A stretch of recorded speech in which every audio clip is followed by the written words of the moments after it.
Hi అండి. Welcome to worry miracles. నేను మీ శ్రావణి. ప్రతిరోజులాగే ఈరోజు కూడా మంచి హెల్తీ వీడియోతో మళ్ళీ మీ ముందుకొచ్చేసాను.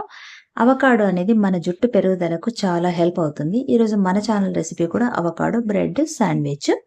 దీన్ని పిల్లలు, పెద్దవాళ్ళు కూడా చాలా ఇష్టపడి తినేస్తారు.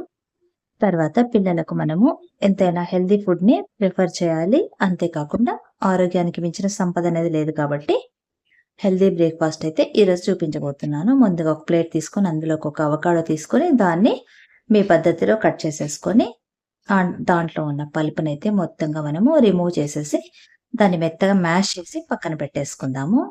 తర్వాత స్టవ్ వెలిగించుకొని స్టవ్ పైన బాండీ పెట్టుకొని అందులో 3, 4 స్పూన్ల దాకా ఆయిల్ అయితే వేసుకొని ఆయిల్ వేడెక్కిన తర్వాత ఒక స్పూన్ పోపు దినుసులు, కచ్చా పచ్చగా దంచేసుకున్న వెల్లుల్లిపాయలు, అలాగే సన్నగా కట్ చేసుకున్న పచ్చిమిరపకాయలు, అలాగే ఉల్లిపాయ ముక్కలు, తర్వాత ఇందులోకి పెద్ద సైజు క్యాప్సికం ఒకటి చిన్న ముక్కలుగా కట్ చేసుకున్నాను, అవి కూడా వేసుకున్నాను. తర్వాత క్రష్ చేసుకున్న పచ్చి కరివేపాకును కూడా వేసి ఒకసారి అంతా కూడా కలిపేసుకుందాము. ఇవి కొంచెం పచ్చి వాసన పోయేదాకా కూడా కలిపేసుకుందాం. తర్వాత ఇందులోకి మనము కట్ చేసి పక్కన పెట్టుకున్న క్యారెట్ ముక్కల్ని కూడా యాడ్ చేసేద్దాము.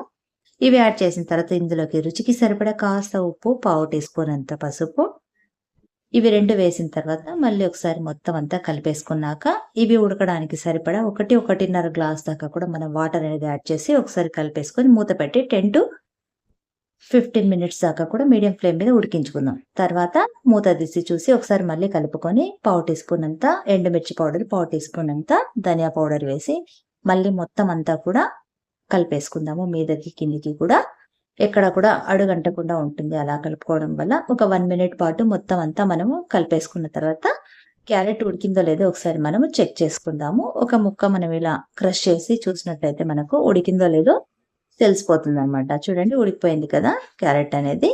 సో ఇప్పుడు ఇందులోకి మనం మ్యాష్ చేసి పెట్టుకున్న అవకాడో పేస్ట్ని కూడా వేసేసుకుందాము. ఇది వేసిన తర్వాత కలపడం కాస్త కష్టం అవుతుంది. ఎందుకంటే ఇది కొంచెం పేస్ట్ లాగా ఉంటుంది కాబట్టి క్యారెట్ ముక్కలతో కలవడం కొంచెం టైం పడుతుంది. అందుకోసమే మనం కొంచెం గిన్నెను గట్టిగా పట్టుకొని ఈ మ్యాష్ అంతా కూడా ఒకసారి ఇలా గరిటెతో అంతా కలుపుకోవాలి మీదకి కిందకి. అప్పుడే అంతా కూడా మొత్తంగా క్యారెట్తో పాటు అవకాడో కూడా మిక్స్ అయిపోతుంది.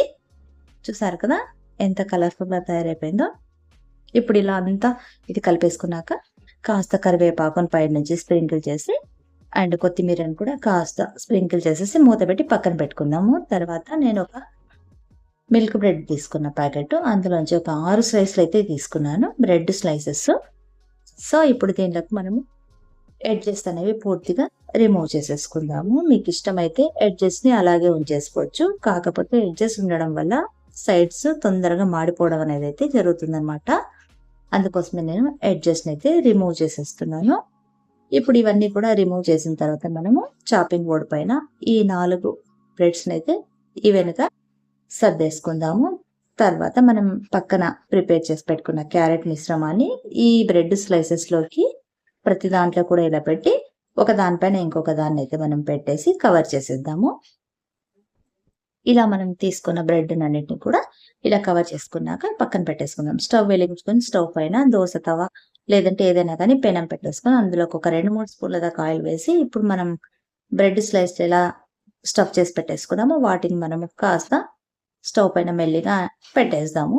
పెట్టేసిన తర్వాత ఒక 5 సెకండ్స్ దాకా చేసిన తర్వాత మనం దీన్ని ఒకసారి ఇంకొక వైపుకు ఆయిల్ వేసేసుకొని ఫ్లిప్ చేసేసుకుందాము. మరి మాడిపోకుండా చూసుకోవాలి. కొంచెం గోల్డెన్ బ్రౌన్ వస్తే సరిపోతుంది. చూసారు కదా ఎంత కలర్ఫుల్గా వచ్చిందో. ఈ మాత్రం ఫ్రై అయితే సరిపోతుంది బ్రెడ్ అనేది మనకు. మరి మాడిపోవడం వల్ల టేస్ట్ అనేది పూర్తిగా పోతుందన్నమాట. సో ఇంకేముంది, ఇవన్నీ కూడా మనము పీసెస్గా కట్ చేసుకొని నచ్చిన షేప్లో కట్ చేసుకొని సర్వింగ్ బౌల్లోకి పెట్టేసుకొని సర్వ్ చేసేసుకోవడమే. చూసారు కదా ఎంత ఈజీగా అయిపోయిందో. సో అంతే, హెల్దీ బ్రేక్ఫాస్ట్ అండి ఇది. సో మీకు నచ్చినట్టయితే మీరు కూడా తప్పకుండా ట్రై చేయండి. అండ్ పిల్లలకి కంపల్సరీగా అవకాడో అనేది పెట్టండి. నెక్స్ట్ మళ్ళీ ఇంకొక మంచి వీడియోతో మళ్ళీ మేము ముందుంటాం. Until then bye. Thanks for watching. Comment చేయడం అయితే మర్చిపోకండి.